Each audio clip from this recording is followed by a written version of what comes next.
Hey, everybody, welcome back today. I have someone that none of you have met out in our audience, but he is one of our franchisees. So we have all come to know and love him. And I'm going to have him introduce himself and where he is from. Hey, I'm Nick Davidson. We are in Michigan, kind of like, well, if you look at Michigan, we're like this. We're kind of over here near the Lake Mhm. Michigan. Our area is the Hudsonville location. Um, been in business since 2015. Probably one of the earlier folks to talk to Mike about going franchise, but I was kind of really married to my own brand, which in hindsight was pretty silly. Finally gave in a couple years ago, and we're very happy and not looking back. We love Augusta. We're excited. That's awesome. So, before, when you were having your business, how did you first come in contact with Mike? Just content. I'm always searching. I'm a firm believer that there's no reason to reinvent the wheel, that somebody else considerably smarter than me has done it before and probably made the mistakes that I've Hmm. already made or that I'm about to make. So I'm trying to prevent myself as I'm learning and growing.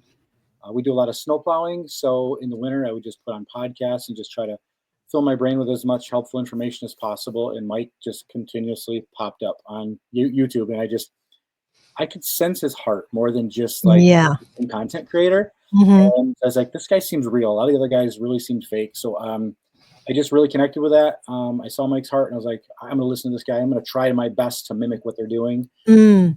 And tried my best at that.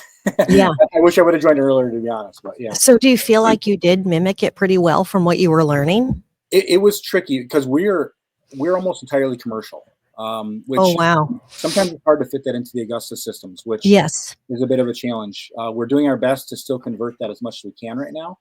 But that's been the biggest challenge is really how do I how do I make our business fit within the Augusta framework and systems and processes while dealing with large commercial companies Hmm. and just going through that. P4P is challenging with that sort of thing, stuff like that, stuff that's really critical to Augusta, and to having long term success. I think is tricky with commercial, so you got to be a little careful of that. Excuse me. Yeah, yeah, yeah.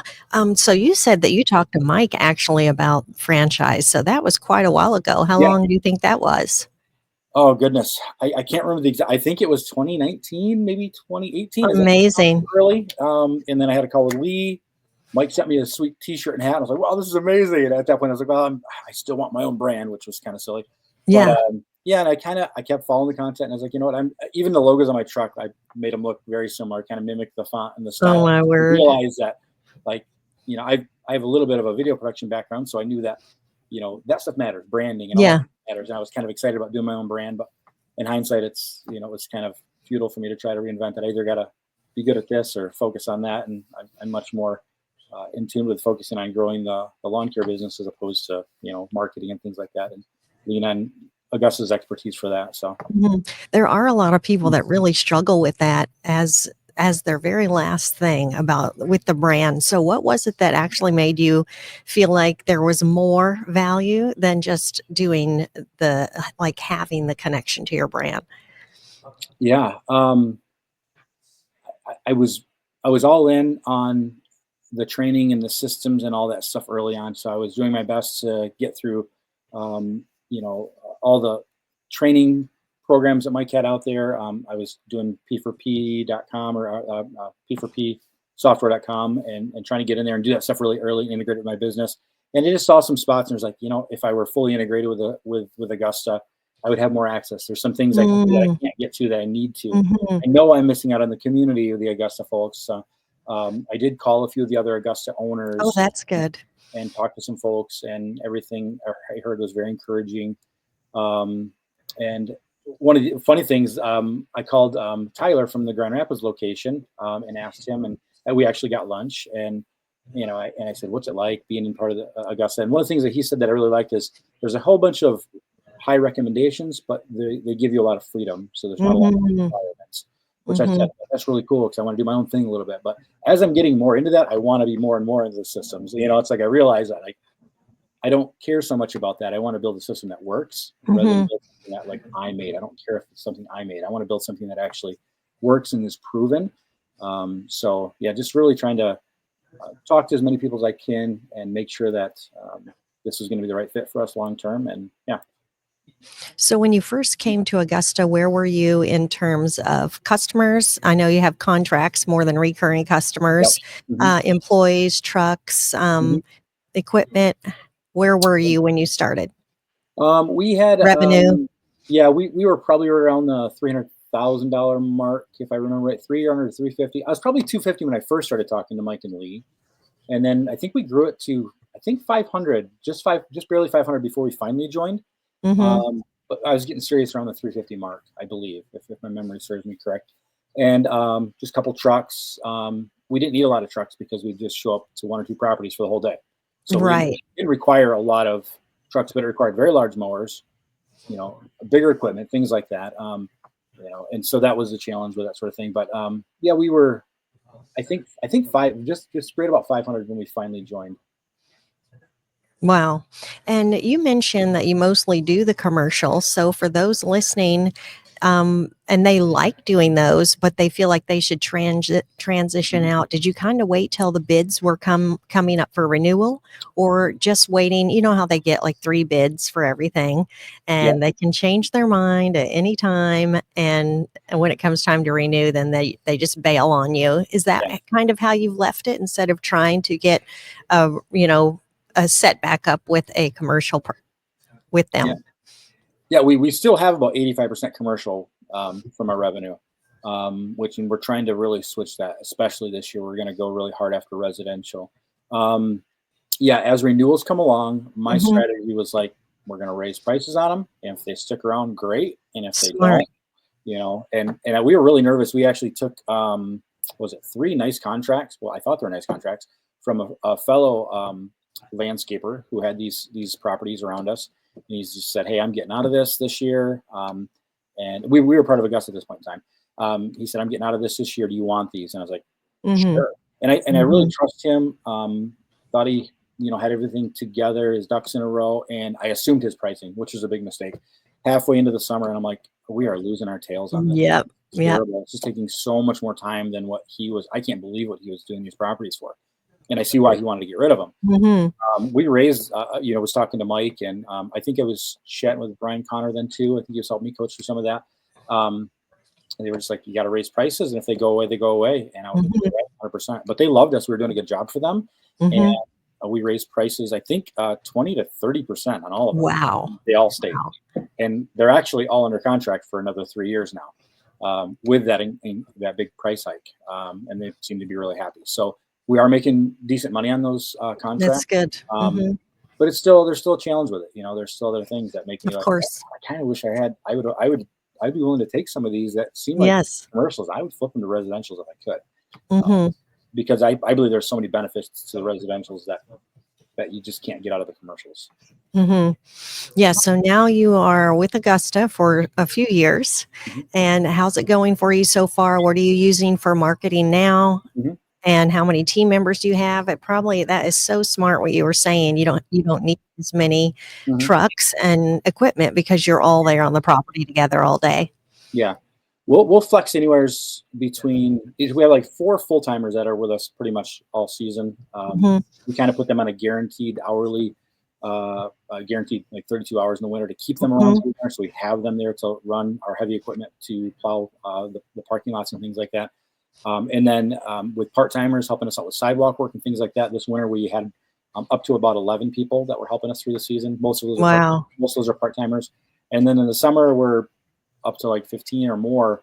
A lot of those are very part-time. We have some gardeners who just manage, their whole job is to take care of these garden beds at this one property. And that's Fantastic. literally all they do is they'll go out Wow. 4 days a week, and they live at those properties all week and just take care of them and keep them looking nice.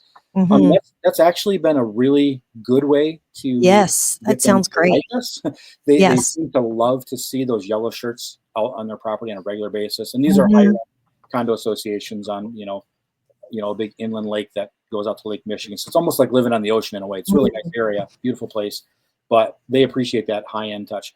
That kind of commercial we're pretty excited about still, but it's all the Yes. other stuff that we have. So that's like, I wouldn't mind giving that sort of stuff up, but Yeah, yeah, yeah, when you hired them to do bed maintenance, did they know they were being hired for yeah. just that? Yeah, thankfully, I was a little nervous taking on one particular account because it was big. To be totally transparent. I do not have a green thumb. I don't know when to prune this and trim that and do Oh, that. that is kind of cool. But thankfully, I had a really great lady from our church who's pretty Hmm. much a master gardener. She's a retired school teacher. She's just amazing. And I just reached out to her and I said, Joanne, is there any chance that you would be interested in even maybe advising us on this so we can take this property on? Hmm. Oh yeah, I'll do it. And she is the hardest worker I've ever seen. She is Incredible. a beast. She's amazing. And so she took that property on, took it under her wing. We got a couple other people to help her out, and they just love her there. I mean, No wonder they love her. they love her, and but that's you got kind of that key man risk there too. Hmm. Hmm. Where if Joanne goes away, what do we do? So we're constantly working on trying to change somebody Totally. to replace her because she's retired once already. She wants to retire again soon. So it's like, we can't put all of our eggs in that basket. And that's kind of the scary thing with commercial.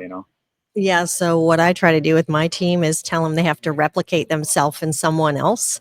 And I just say if they're going to be sick or off or go on vacation, we Yeah. still need the same work done, and that is motivating for them to do that. So if you do that, then when she leaves, it's not going to be so painful. Yeah, absolutely. Yeah. So just where are you right now, revenue wise, Yeah. and what did you use this past year for marketing? Yeah. So I thought we were going to hit 1 million this year. I was looking at Copilot and I kept looking at that number in the upper right hand corner. Yes. We were like 930,000. Like, oh my gosh, we're going to be really close. Something was Mhm. wrong. I don't know. He was either pulling numbers from last year or something. We only hit it about Oh, 836K this year, which is okay. okay. And I've got to personally, I have got to get over this chase the revenue monster mentality. Yeah. It's not healthy and it's not helping us. Yeah. At this point, like, I'm fine staying around the 800K, Mhm. especially after some of the new information Mike's been sharing with us. Mhm. I think we're going to kind of idle there, I think, hopefully for a bit, but try to convert some of it into some more profitable type customers instead of, the less profitable stuff. So Mhm. as far as marketing, last year's really the first time we've put real money into marketing. Okay. With all the commercial, you can't really, I don't think you can really put Google ads out there and likely to get a big, $100,000 contract out of that. They're usually not finding you that way. Okay. Getting from a friend through a friend, or you get Yeah. request for a proposal or something like that. So, it with some intention to go after residential last year, we did not a lot, a little bit of door hangers, not nearly as much as we wanted to, because by the time spring rush hit, I felt like we needed all hands on deck mowing lawns. So, No kidding. but we did some door hangers. We did some EDDM last year, and we got some good results out of that. We signed up with Evergrow Marketing last Mhm. year, and according to Jake over there, we were just crushing it. So we Mhm. stayed in that through the growing and mowing season, and that was good. I think we only spent maybe 20K on marketing, which is not great. Mm. I would like to have spent more, but honestly, our profits aren't there. So I was trying to all right, so we're looking at that right now. Like, I know Mhm. we need to spend more marketing, especially if we're going to get after a lot more residentials. So the guys are super fired up with amazing GM Mike, and he is super excited to get out there with the guys and do door hangers and show them how to do it properly and things like that. Mhm. So we're really excited about that. I think that's going to get us a good return this year, and we're probably going to at least double our marketing spend this year. That's our plan. So. Wow, that's awesome. So I want to turn a little bit of a corner here. We were very disappointed not to be able to have you at Summit this year. And we have a franchisee conference before the Summit. And I had asked you if you would be able to come and speak specifically on hardship throughout building a business.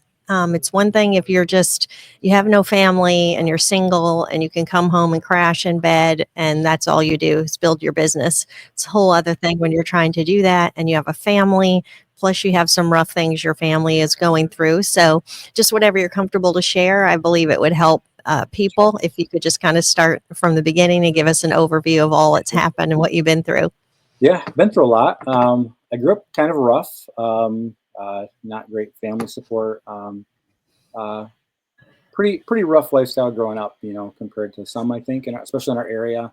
Um, and thankfully, God led me to my amazing wife. By the time I, joined the military for a little while, got out of that, and yeah, our marriage has been great and strong, thankfully. And uh, we have 3 kids, and Okay. I kind of bounced around jobs my whole life. Like, really didn't know what I wanted to do. Went to school to be a police officer, and that didn't work out because the economy was crazy. And did tons of retail management, and all that sort of thing. I worked for Circuit City, that big electronics company that went out of business up until they kind of went out of business. And Hmm. it's just like, I really didn't know what I wanted to do in life. Just bounced around a ton, you know, and I'm almost 47 now. So it's like, I feel like I just figured it out a Yeah. couple of years Yeah. ago. You know, That's I'm okay. kind of in the go, go, go mode now. Like I feel like I'm playing catch up, but, Yeah. you know, just bouncing around, never really know what I wanted to do. But one thing that happened at Circuit City was cool. Um, they forced me to read a book called Strengths Finder 2.0 or something like that, which helped you kind of learn a little bit about your personality. Mhm. And I didn't want to read it. I was like, I don't want to do this. This is ridiculous. I'm not reading Exactly. self-help books and this kind of stuff. This is goofy. I don't do this kind of stuff. But I procrastinated. They flew us down to Texas for some manager training thing, which was a very exciting experience for me back then. Yeah. And I literally crammed the book in on the plane, and I was just blown away. Like, this is me. Like, I am like the ADD guy all over the place, but I can take these traits and leverage them as strengths. And I was like, wait a minute. Hmm. So that kind of got me start. You know, it kind of pushed me towards an entrepreneurship mindset, and Yes. I couldn't shake it from there on out. So I did retail management for a few years after that, but I had this urge to be in business for myself, and I just realized that like I'm kind of a stinky employee. I'm a much better like business owner. Hmm. I have to kind of be able to do my own thing. Yes. So I believe God kind of led me in that direction, and Hmm. kind of right on time. My oldest son works with us in the business. I got a daughter who's now 17.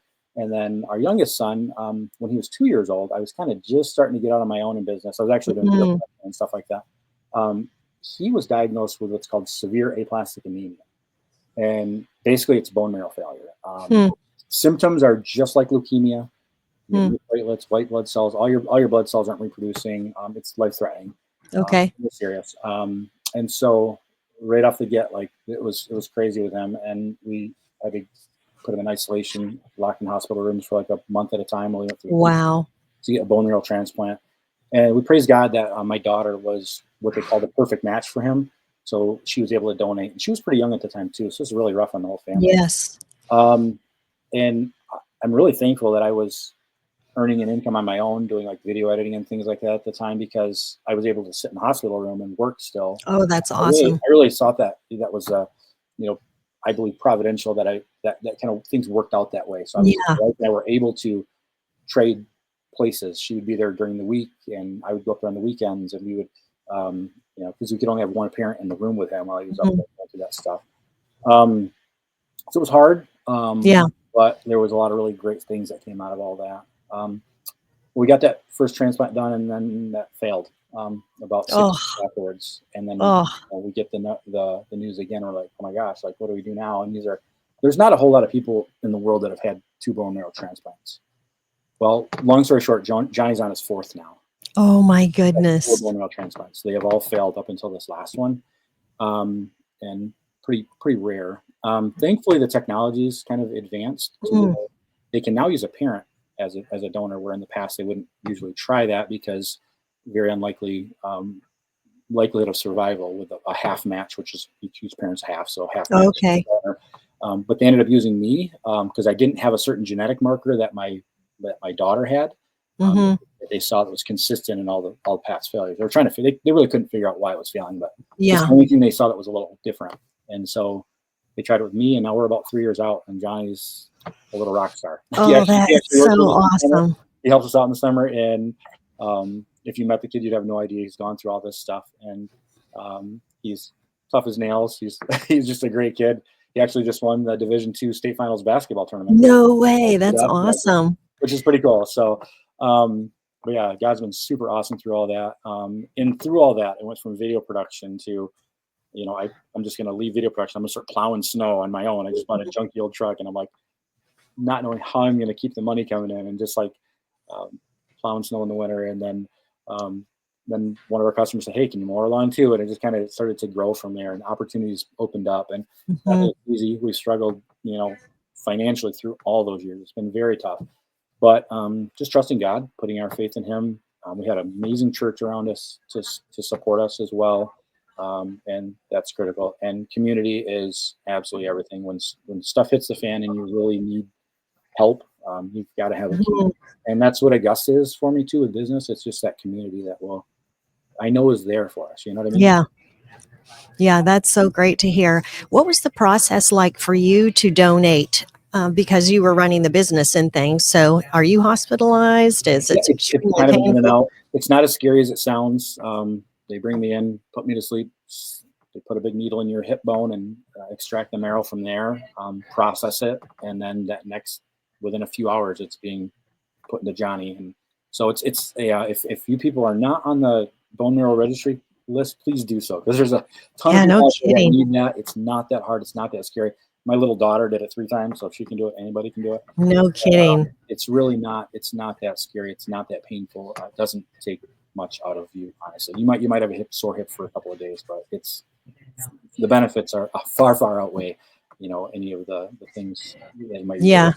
So So the things you go through as a business owner when you get discouraged and depressed and you want to give up, do you feel like what you've gone through has really been what sustains you now? yeah, absolutely. First and foremost, our faith. We know it's all part of God's plan, and as long as we're putting our best out there and continuously working towards the right things, um, we don't live in a lot of fear. And that Mm, the business, sometimes that can kind of hurt me a little bit, because yes. I'm a little risk averse. I'm not too Yeah. worried about taking Yeah. risks, and sometimes that kind of you know might hurt me from some of my Hmm. decisions. I'm like, I probably shouldn't have taken that one. I just wasn't, I kind of shot from the hip on that one. Might not have been a great idea. I have all that, Hmm. you know what I mean? But Hmm.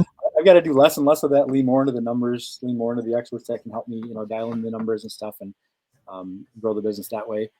Because those are gifts we've been given. We've got all this knowledge and talent around us to help us. So, but yeah, I think it's just taught me not to fear as much. Mm, And yeah, that's good. I So try. your wife, does she work full time?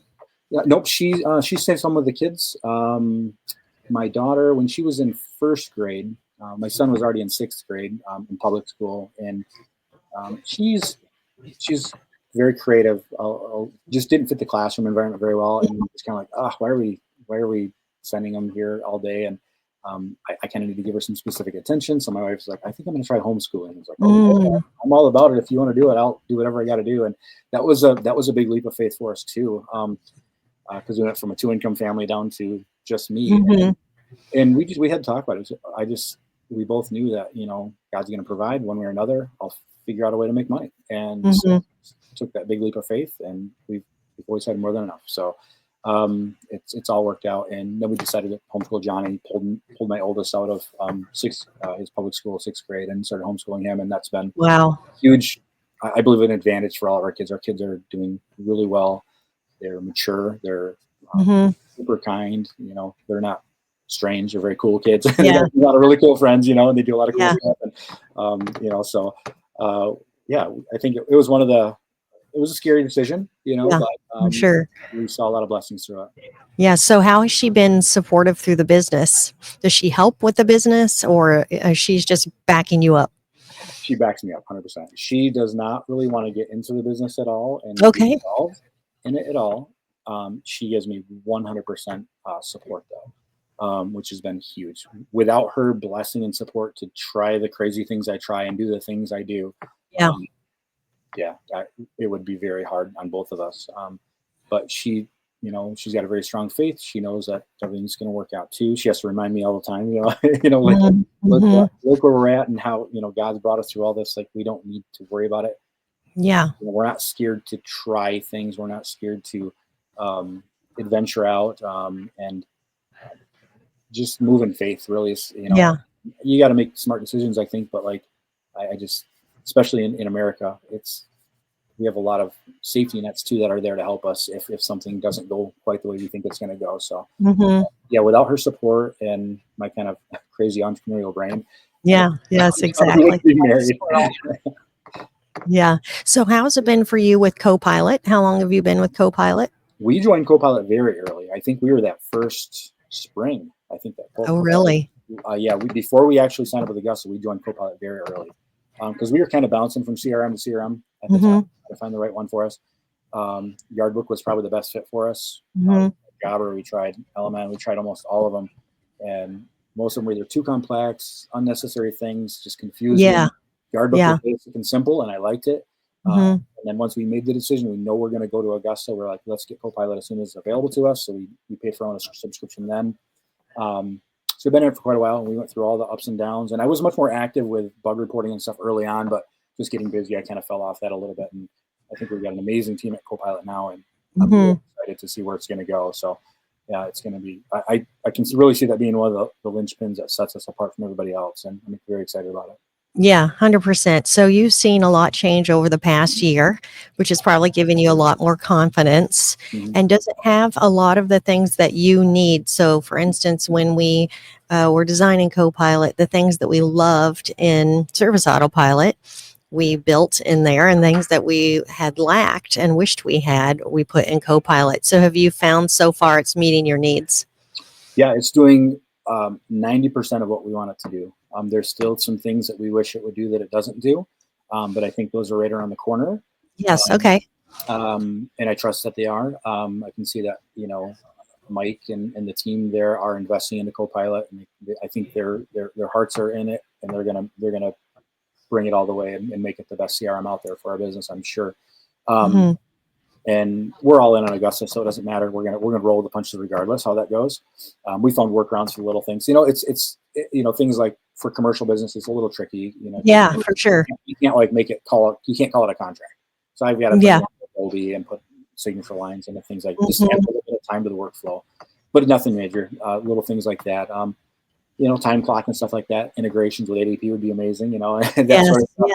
I'm And sure we'll get I there. know that's on the roadmap, so I'm not even Yes. complaining about it because I just know it's like that's part of the development process. It'll be there. Yes. We just switched to ADP, which I'm really excited about. We were doing, So good. we have our So own good. CPA. Our own CPA was doing all of our books. She's still doing all of our books for us, and they're great. We really like them. And they were doing all of our payroll for us too. But just with hmm the discount alone from ADP, we decided to make the switch, and it's been a really good switch for us. We're So really good. I'm so happy to hear that. So your big, audacious, hairy goals. So what does this look like this next year? What are your excited. plans and goals, and maybe a 5-year plan if you have one? Hmm. Yeah, I don't really have a 5-year plan. I've not been a great goal setter Okay. kind of a person. I kind of more of a fly by the seat of my pants. I know where hmm I want to go big picture, Yeah. but we just try to, last year we wanted to hit 1 million. We didn't hit it, but I wasn't really chasing that super hard because I do understand that being a profitable million is more important than just hitting 1 million. This year, we really want to switch gears and start to move more towards profit, get rid of some debt, get a lot more residential accounts, Okay. and hmm really drive the business. So that we only have one truck of residential routes for 2 days right now. One of our Oh, trucks that's pretty good. spends 2 days on residentials. That's it right now. I'd like to see 2 trucks at least. I'd like to at least double that this season for residentials, and I think we can do beyond that. So we still have a lot of big commercials, so they take up the majority of our week already. So, but we would like to, as some of those contracts wind down, I'm hoping that we can just replace them with new residential accounts. You've got instant cash flow. We put cards on file for every customer. I bill them the day of service, so we don't Wow. waste cash flow. Where with our commercial accounts, we 60 days sometimes for money to come in. If you work for them on January 1, they won't let you bill them until January 30, and then they get 30 days beyond that. That's the industry standard, and that's silly. hmm We're their bank. It doesn't make any sense. I just want to move away from that. I love it. I love being able to go out, mow a lawn, trim, take care of Miss Suzanne's hedges, and just hit the button. Credit Yeah. card, money's going to Stripe. I think that's the future for us. Yeah, that's fantastic. So as a person, what do you feel like makes you who you are? What kind of things do you feed on? What do you listen to throughout the day? Podcasts, sermons? How does that work for you? Yeah, a lot of podcasts, a lot of business books, a lot of the popular ones. Rich Dad Poor Dad. Yeah. Profit First has been one I'm really excited about. I've been Okay. Yes. Michael Gerber stuff, all the popular stuff. I've gone through most of all of that. I'm really excited about most all of that information, and yeah, regular Bible studies and things. I don't really listen to.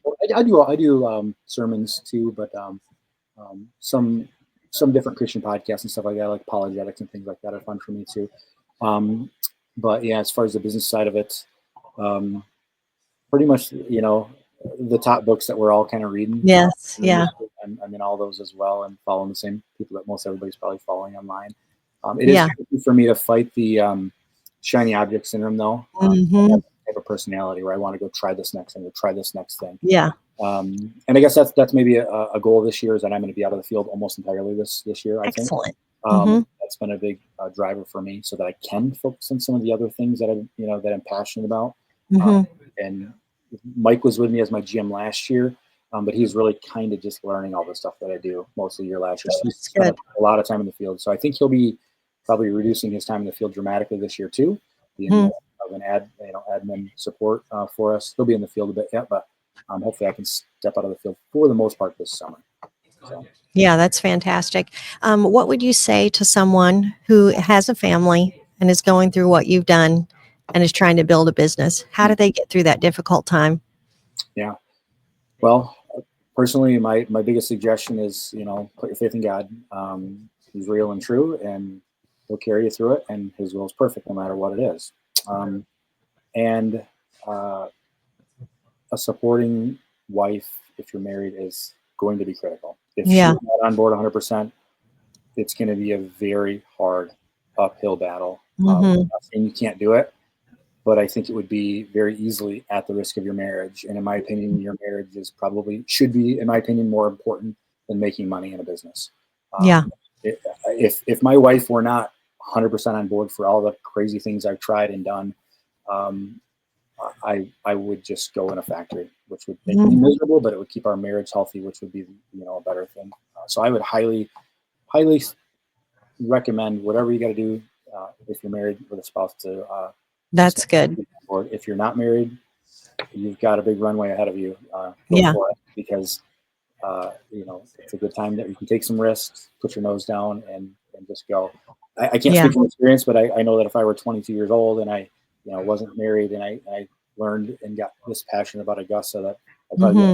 in a different place business wise right now. But there's a reason for all that, so it's okay. Yeah. Yeah, for sure. So your competitive advantage is your wife. Sounds like it.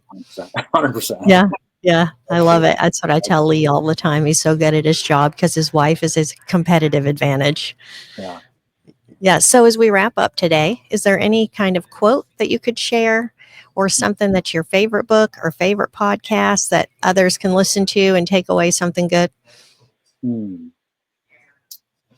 I as far as books go, in money regards, Rich Dad Poor Dad, get that Yeah. paradigm, thinking about how money works differently than what most of us been taught in school. Mm-hmm. I think everybody probably recommends that book. As far as quotes, I don't know. Your present life is a direct result of the choices you've made in the past. The same of your future. That is so good. That's Great quote. I don't even Yeah. I don't know where it came from. It just stuck with me for many years. So. Yeah. No, that's good. I love that.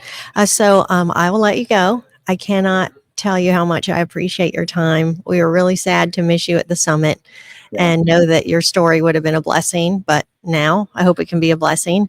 You'll probably have people reach out to you from Augusta Nation and otherwise they might be going through a tough time and they might need your support. Anytime. I love to, I've had a lot of phone calls with other owners that have asked advice, or maybe I've asked advice of, and I love chatting with other owners and helping each other out. I think it's critical. Yeah, that's great. All right. Well, thank you for your time and you have a great day. Thanks, Liz. Yep. Bye. Bye.